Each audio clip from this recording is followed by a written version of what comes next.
Good evening. This is Pastor Mark with this evening's bedtime story. I'm going to be reading from The Lion, the Witch, and the Wardrobe. It's a condensed version of C.S. Lewis's book, and this is actually part 2.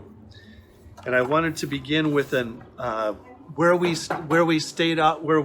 left off last time, and that was before Lucy could persuade Peter and Susan that there was a wicked white witch. Through the wardrobe, Edmund secretly slipped through to see for himself and bumped straight into her. At once, the witch saw he was just the kind of boy she could win over with a box of her enchanted Turkish delight. And there'll be lots more, room full of it, she tempted him. If you'll only bring your brother and sisters to my house. I will, said Edmund, stuffing and gobbling without stopping to think what might happen to them if he did. Then I'll make you a king. That beautiful, wickeder than wicked witch smiled. Here's a picture of her.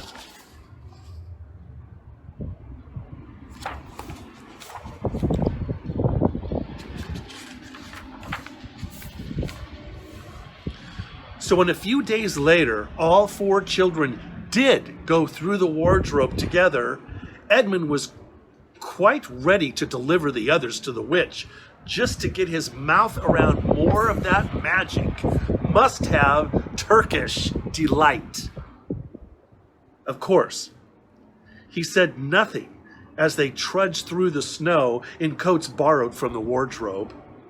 He said nothing when they found Mr. Tumnus's cave ransacked.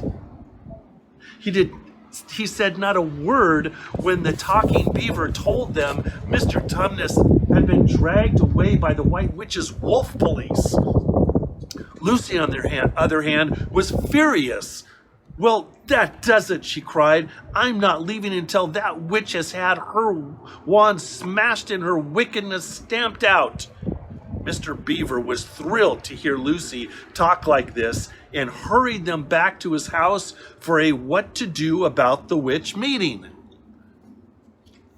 There's the Beaver's house. There's Mr. Tumnus's house.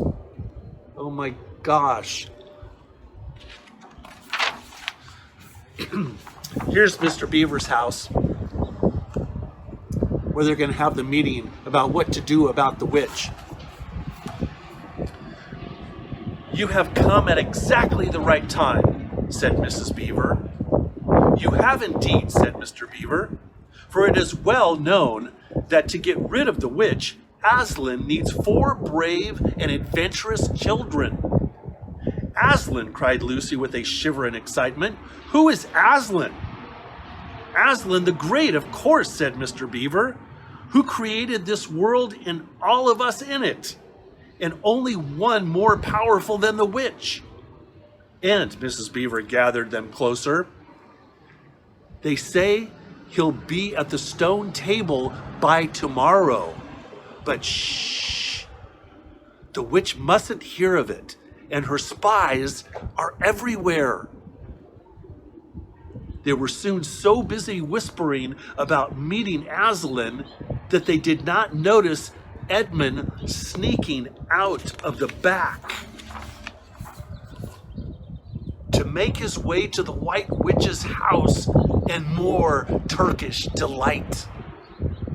But nothing could have prepared him for what he found when he got there. Every kind of creature turned into stone. Air was cold and it was frosty white.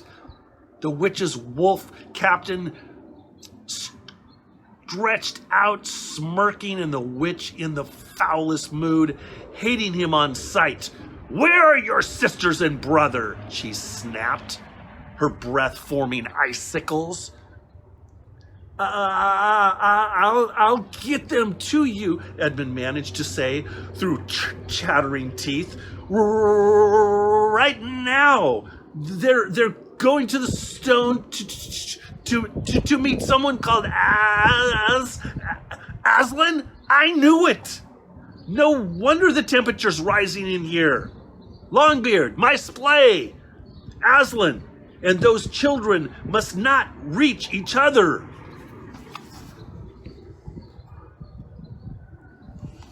Next time, we'll do part 3. God bless your night's sleep. Bye-bye.